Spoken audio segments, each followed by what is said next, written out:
Welcome to the Tomorrow Zone Catalyst podcast. I'm your host, Deborah Rubin. This conversation is part of our Future Shaping Leaders series, inspired by my book, Enter the Tomorrow Zone.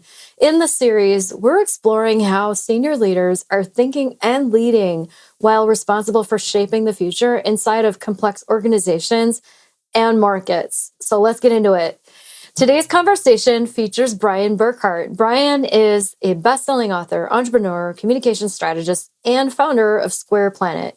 He has spent decades helping leaders communicate with greater clarity, confidence, and impact, including coaching 10 of the teams that appeared on Shark Tank, guiding the development of more than 40 TED Talks, and he has worked with hundreds of senior leaders from some of the world's most influential organizations. He's a former Disney cast member, first time on our show to have a former Disney cast member, and a former Northwestern University faculty member. And Brian is known for helping people elevate their ideas, challenge assumptions. We love doing that, and creating meaningful business outcomes through courageous communication and creativity. And his best-selling book, Stand for Something, The Power of Building a Brand People Authentically Love, continues to inspire leaders to build authentic connections and communicate with purpose. What have you not done? Brian, welcome to the show.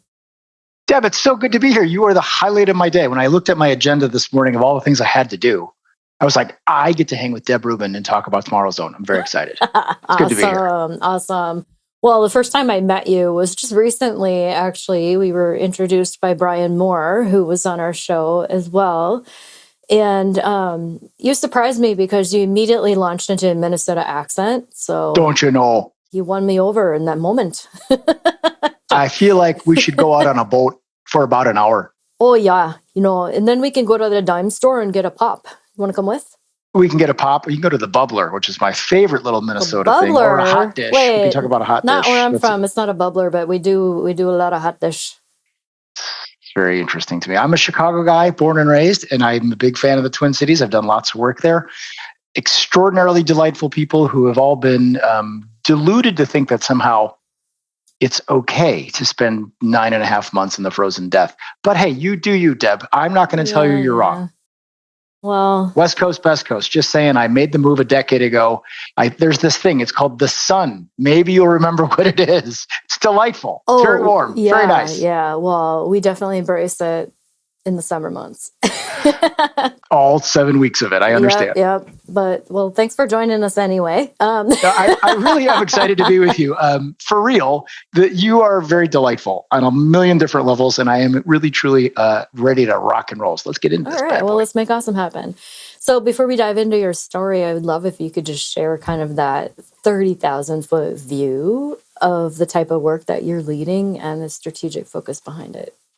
I am a ceramic artist. I sit at a wheel with a lump of clay and I turn nothing, hopefully, into something. Ideally, it's beautiful, functional, etc.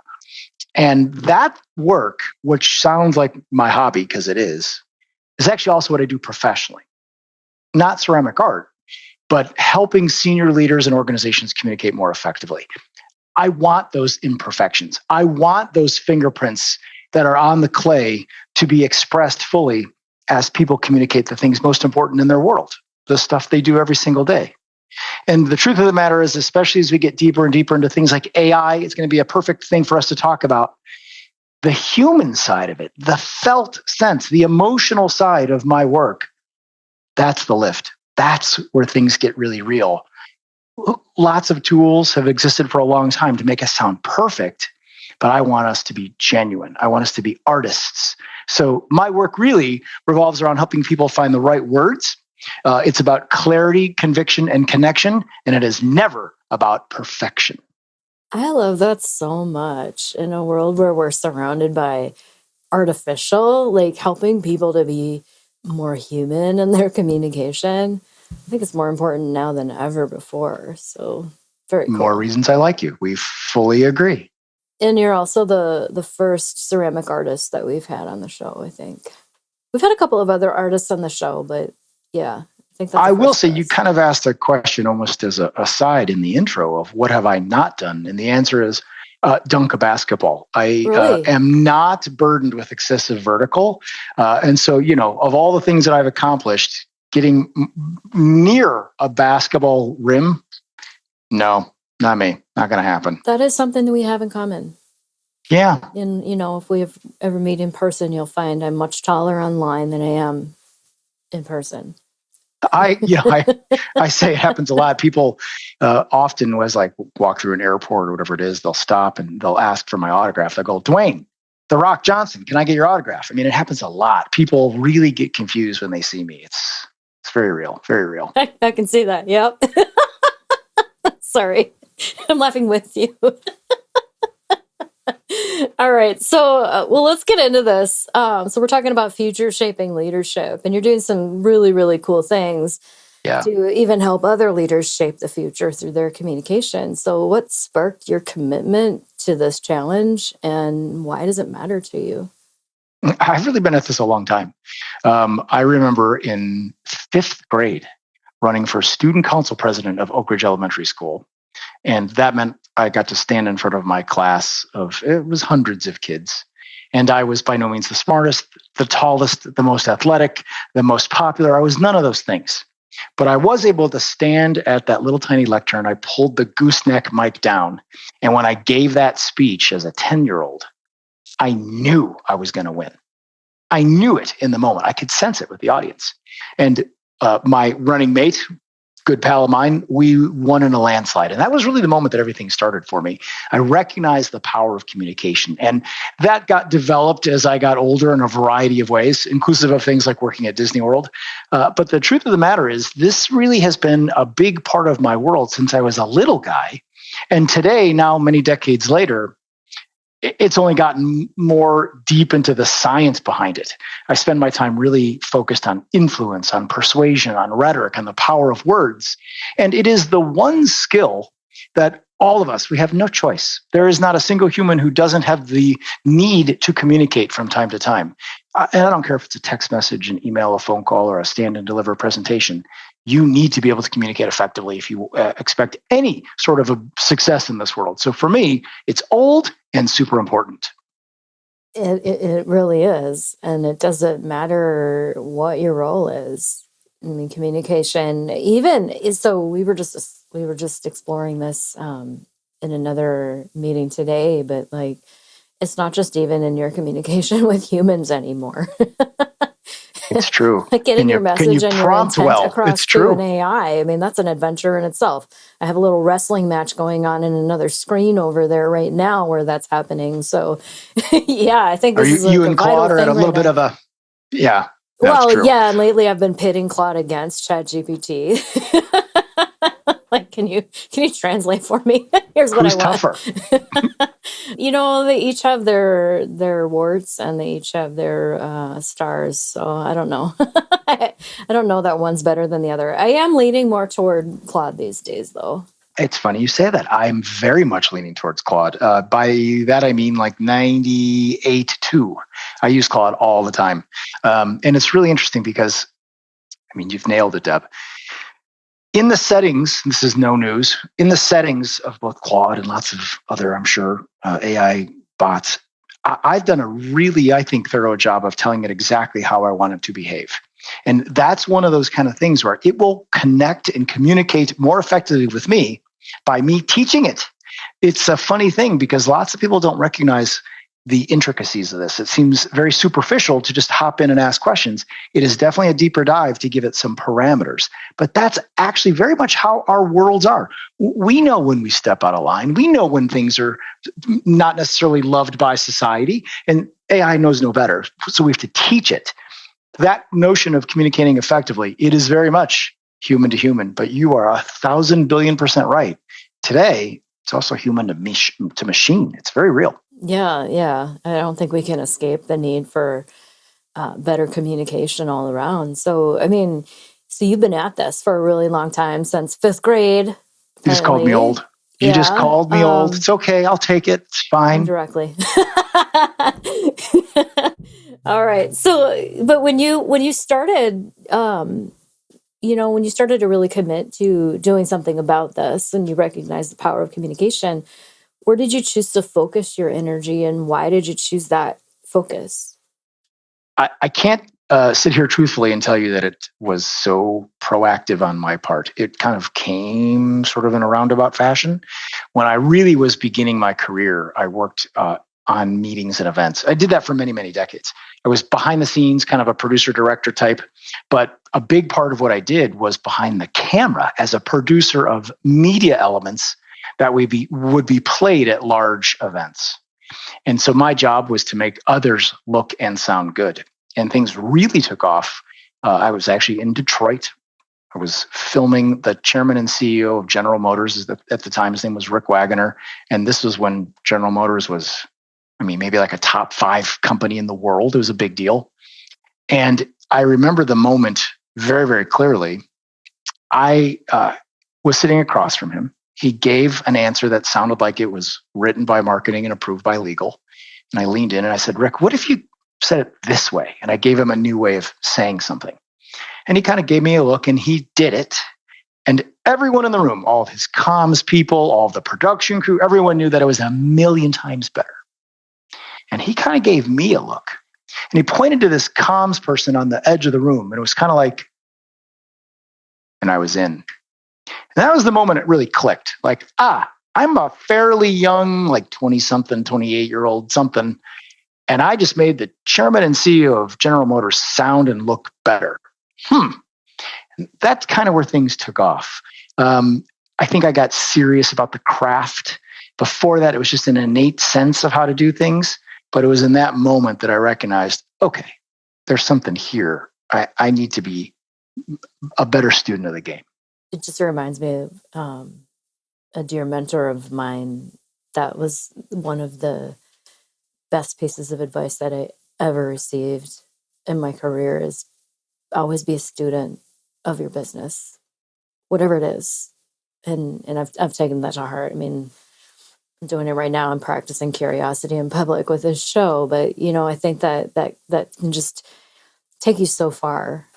So, as you continued to follow this path and pursue this passion for helping people to communicate better, and I love, it had to be even maybe a little bit addicting, finding ways to help leaders to show up and look better on their stages.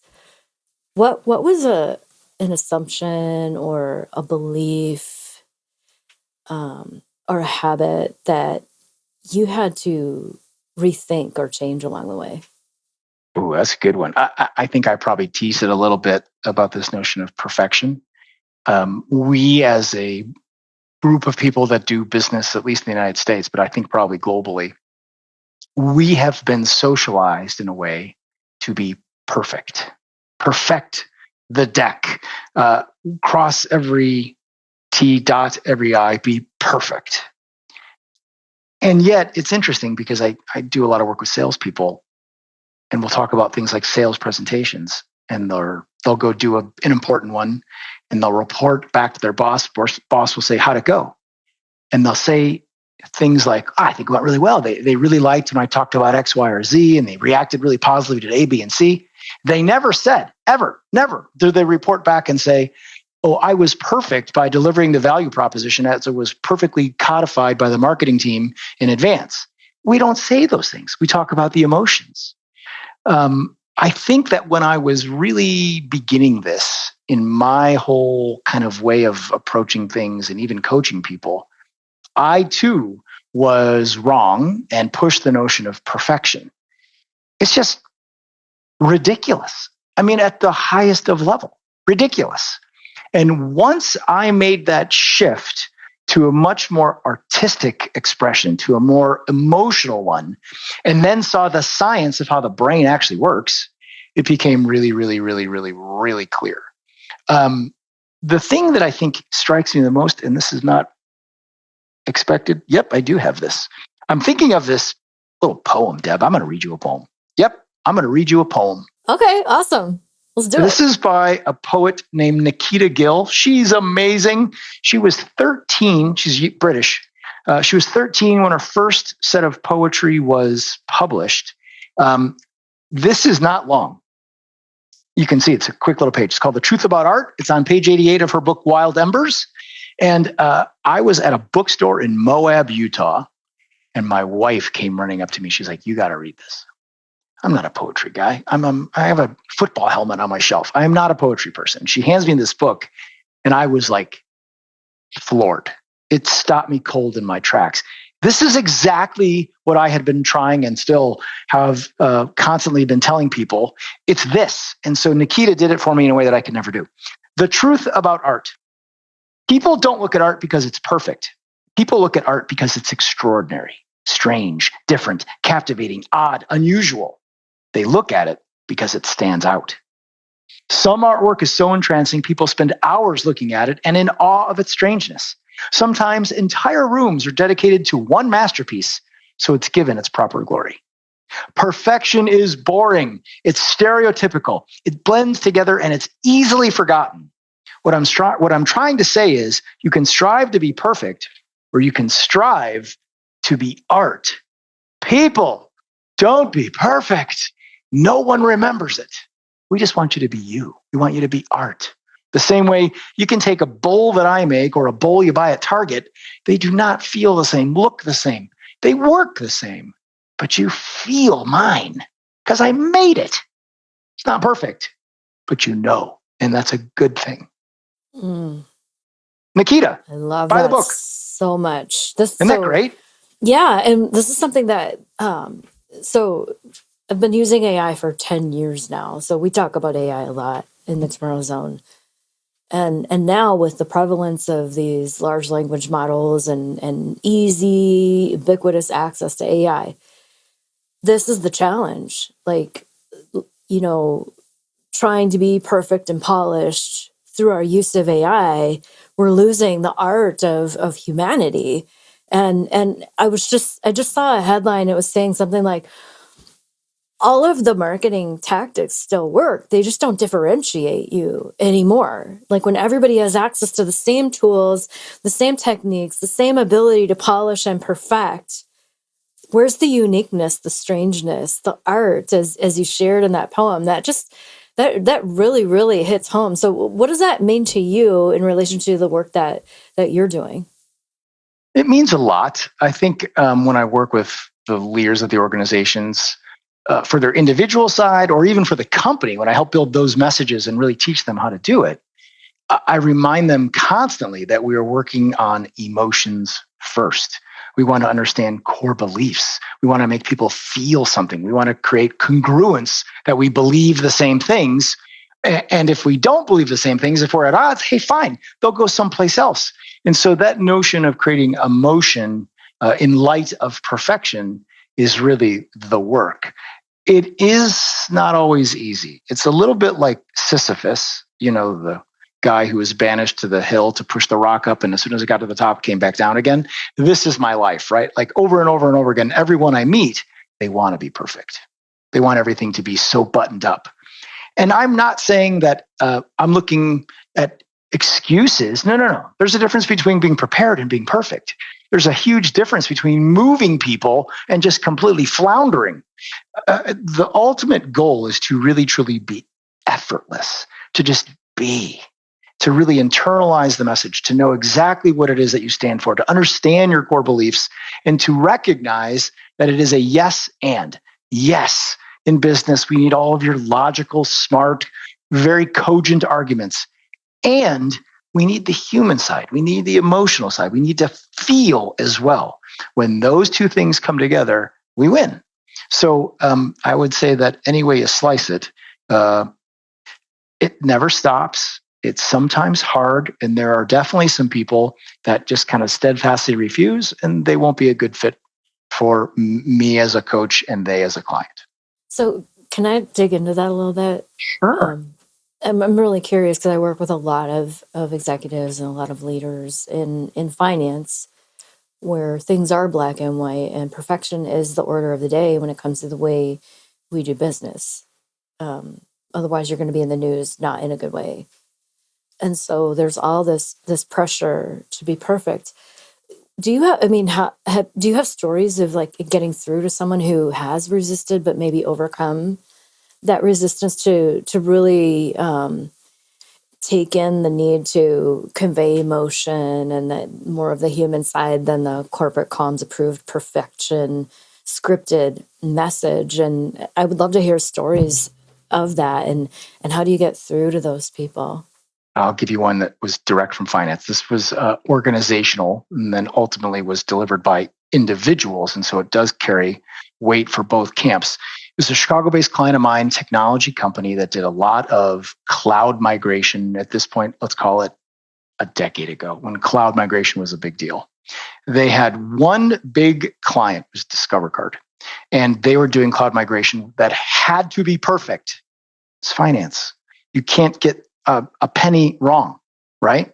And they wanted to use the lessons and the momentum, if you will, of doing all of this really important groundbreaking work with Discover to go get additional clients.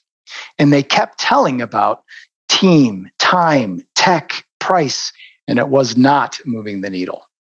I had, now I remember, it was 2019. I had just come back from 2018. I had just come back from Japan. And my wife and I had taken a bullet train. And I was struck by the precision of these trains. It was amazing. And we crafted a narrative, a parallel narrative about cloud migration, really made it about bullet trains and this idea of absolute precise, right car, right time, right train, right seat, etc. And when they told that story, it was like job, job, job, job, job. They kept getting work. They never talked about the tech, the team, the time. I mean, it was like, it didn't matter. The story was about precision. And it was a really beautifully well-crafted narrative that was easy to tell and absolutely made a huge dent. It's one of those kind of things, though, again, Sisyphus-like. I had to push water or rocks uphill because there was a lot of pushback within. If you're a salesperson and some guy from the outside says, I want you to tell a story of a Japanese train, you're like, well, I'm talking about cloud migration. I know. And so it just takes a little bit of effort to get people on board, train pun not intended. But once they get going, it's sort of like wildfire, just spreads. Well, and I love that story too, because I mean the outcome was it opened the door to more business because you were able to help humans to connect to a new concept. Because back, I mean, a decade ago, cloud was a new thing. I remember in the finance industry, it was around 2014 that we were starting to see some shifting on the edges of our industry in equipment finance, where cloud was being considered. But most of the population was, what is cloud? What are you talking about? And so, and it still was kind of a new thing for a while until people got with the program. And so I think there's a lot of power in what you're doing to be able to help people connect the dots and not assume that they're connecting the dots. And I think sometimes folks that are in more of a technical role tend to focus on the features and the functionality and how the watch is made, when we really we need to know what time it is. Very much true. I'll give you one last very brief one. This was with Northern Trust. Really delightful people. I remember being in their Chicago office, which was gorgeous, like the best art collection you've ever seen. And we were called into a meeting to help them with some stuff. And we sat down, and there were probably 8 of them and 2 of us. And they dump all this material on this big, gorgeous sort of cherry or oak or mahogany table. And they basically said, this is everything our competitors are doing. We want ours to be just like this. And I kind of gave them the side eye, like, I'm sorry, you want what? You want the exact same thing as everyone else? Well, you've come to the wrong guy. I can't help you. I mean, it's that kind of thought process that's really what I'm talking about. I mean, yeah, there's the notion of stealing like an artist and standing on the shoulders of those before you and building off of different sort of disciplines. I get that. But that would just be stealing. If you're just doing exactly what everyone else did, you are stealing someone's art as opposed to officially making your own. It doesn't take a huge leap. It could be a minor tweak. It could be a little shift here, a little thing there. But ultimately, just doing what everyone else does, oh, that's no bueno, muy malo. So I'm always about trying to push people to see many times the error of their ways and embrace a better, more effective outcome. What are some of the things that you see leaders doing where they might be missing it these days? I'm just curious, like, Ooh. as you're looking around, there's a lot of that copying going on, especially with AI, because it's accelerating that kind of behavior where everybody's kind of the same. I'm just curious your perspective because you're so deep in the weeds on this type of topic. I really hope that someone that hears this has a little glitch in their matrix when they hear this. This is the one. This is like the single biggest thing. It happens in a variety of ways at a variety of times. And it's not new. It continues to be the case. But when I hear a senior leader or someone say something along the lines of, well, our audience is different. Oh, really?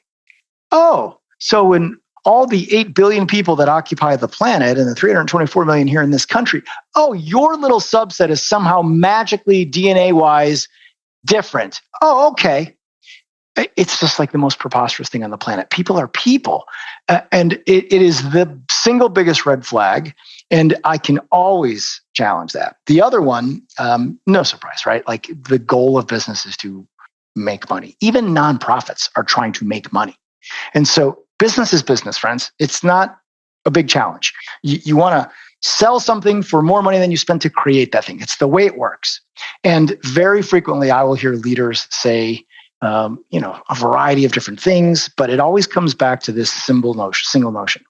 There are only 4 ways you can grow your business. Only 4.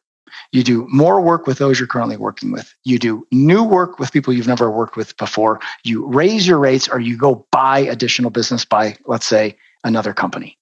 When I hear people say things like, our audience are different, or we found a new way to grow our business, I go crazy because they're just wrong. You're just steadfastly wrong. And there is no debate. I will throttle them all day, every day. I always win.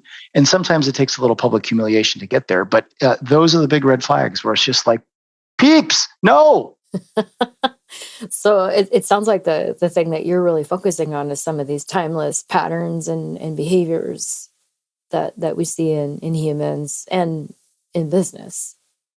I think that's well said. I'm not sure I've ever said it that way, but I think you're absolutely right. And it's no surprise, right? Like we have all been, as humans, communicating since Thor and Grog sat around a fire saying, watch out for the big cat in the weeds. I mean, nothing's new. And so as humans, yeah, I'll go with that. Sure. Okay, I'm really curious. I want to go back to something that came up earlier. You spent some time as a Disney cast member. I just have to know, like, what was that all about, and what was that like, and what did you do? What's the story there? I mean, I was a kid, right? I was 20. It still exists, called the Disney College Program. Essentially, when Disney World in Florida, when it opened up back in the day, you can imagine it was just the one theme park, and that entire craziness that is now Orlando really didn't exist. As you look at just the sheer growth of all of that mass complex, not just Disney, but that whole area, the local talent pool just dried up. And so Disney and others really had no choice. And so they created this thing called the Disney College Program, where they built an apartment complex that they charged us to live in. They owned them. And they went around to a bunch of great schools, and they picked a bunch of kids who kind of all looked and sounded like typical Disney kind of people. I mean, I was, cut from that cloth, right? Like, of course I get that job. Of course. I worked in the Magic Kingdom. My ride no longer exists. Ariel from The Little Mermaid, she took my ride. I drove the submarines at 20,000 Leagues Under the Sea, which was based on a Jules Verne story. And it was an incredible experience. It was one of the most important things that's ever happened to me, both professionally and personally. Professionally, the way Disney, and of course Walt as the founder, the way they thought every single little detail through, and I mean every little detail, still very much defines me. Very much. I get teased in some regard. But it was a truly, again, pun not intended, magical experience. And the one thing that I will tell you, that was like one of those kind of things where you get a new sense of how people are. It was so long ago, though, I would kind of love to see it today. There was no phones back then, no mobile. There was all that stuff, things have shifted so much. I would love to go back for a day as an employee and just kind of say, is it the same or is it different? My hunch is that it's actually different. That would be interesting to see, like, where is it still the same? even though we Yeah. know a lot of things are probably different. Well, I know one thing that is for sure the same, and that is parents bring their kids when they're way, way, way too young. We used to call it death by Disney. You would see, little Johnny being dragged. Like the poor little dude was ready to be done hours ago. But mom and dad, we're at Disney. We're going to see everything. I don't think that's changed. I think that's still My happening. husband and I have a theory about this that usually happens around 7 p.m. Yeah. So our theory is that at 7 p.m., that's when all the kids start crying because they're done. It's a very good theory. It's a very good theory. Yeah, I don't know if that's true or not. We don't have kids, but that's what I've observed. We don't have kids either. So where can people find you and learn more about the work that you do, Brian? My company is called Square Planet. And if you think round Earth, you got it right. And of course, there's a story behind that name. But if you just go to squareplanet.com or send me an email, it's easy at info@squareplanet.com, comes right to me. I would love to talk to anybody. I love this stuff. Awesome. And now I have to know the story behind Square Planet. I'll be super fast. Astrophysicists back in the day ran into a problem they couldn't understand. It was math. When they look up at the stars, it's often numbers that they're looking at, math problems. They couldn't understand it. And unlike lots of us who would never tell our colleagues that we're lost or confused, in that world, in that kind of world of science, it's like the first thing they do. I don't get this. Do you? Pretty cool. Well, ultimately, what they recognized was this anomaly in the numbers was ultimately about gravitational pull. Crazy amounts of gravitational pull. Think like big, huge black holes, gravitational pull. In some cases, typical normal orbits of planets and things were being flattened and affected. And in some really crazy cases, individual planets were being flattened. Square planets, really big forces of gravity. And so I'm a fan of that notion of changing your gravity. Sometimes you got to make a big dent by moving a whole planet. Wow. Okay. I love that. That's so cool. So we are in the tomorrow zone. So Brian, as you look ahead, what feels most critical to get right next in order to maintain long-term relevance, especially when it comes to communications? Flexibility. If we are not malleable, we are toast. Everything changes so quickly. And, it's easy to just sort of say, this is how it is. This is how I am. And I think you have to be flexible. I love that. So this was really, really fun conversation, and I can't believe how quick it went. But I have a few questions prepared for you as a lightning round. I love a good lightning round. So I'm just looking for short responses here, but we have a lot of fun with this. So the first one is a fill in the blank. Long-term relevance requires blank. Flexibility. Flexibility. In one word, what word best describes what this work has demanded of you personally? Depth. I had to go deeper into who I was and how I work than I'd ever imagined. Oh, wow. Can you say a little more about that? The work I do is hard. It's extraordinarily personal. I have brought old, seasoned vets, grown men to their knees, not by being mean, but actually delivering love, kindness, guidance. And they see things that they had never seen before, a new route, a new way, a new truth. And I had to do that for myself first. And it is really, really, really not normal. So yeah, you got to go deep. Yeah, I love that. So what is a signal or a shift that you believe leaders might be underestimating right now? Mental health crisis. I think leaders aren't quite seeing how hard it is for everyone. I think burnout, fear, exhaustion, just all of the things, I think it's real. And when I work with people and have the chance to help them tell their story, those things can kind of like seep out a little. And I am not a therapist. And so suddenly I'm like, well, okay, wait, we got to talk about this because it affects their emotions. And as I said early, so much of what I do is about this fusion of logic and emotion. And that thing is there and you can't hide it. And so I don't think leaders want to get into that world. And I get why, but to just be obstinate and sort of act like it doesn't exist, that's just a miss. Yeah. That's an important one to think about these days. I think people just want to be seen and heard. They want to know that they matter. They want to feel like they are part of something and that, that their efforts are legit. And you think about, like Oracle laying off 21,000 people. If you're in a similar-ish business, how can you not think about that stuff? And so people's mental health, it's real and it's not going away anytime soon. No, and I think that this also goes back to what we were talking about earlier. I mean, this is timeless and human. Yeah. We should sit around a fire with Oregon Thor. Oregon Thor. Talking about mental health. Sorry, I just had like this Far Side vision in my head. That's exactly what I had too. 100%. I went totally Gary Larson. That's where I appreciate you picking up what I was laying down, Deb. That's exactly it. That's crazy. All right. So looking back, what do you wish someone would have told you before you started all of this work? Oh, no brainer. I get this question a lot about like advice. Mine is that you don't need money to be rich. You need time. I think as an entrepreneur, I've been at this a long time. I haven't had a boss in like 30-ish years. And, the good news is my companies have been very, very successful. I have no complaints about anything. It doesn't have to be so hard.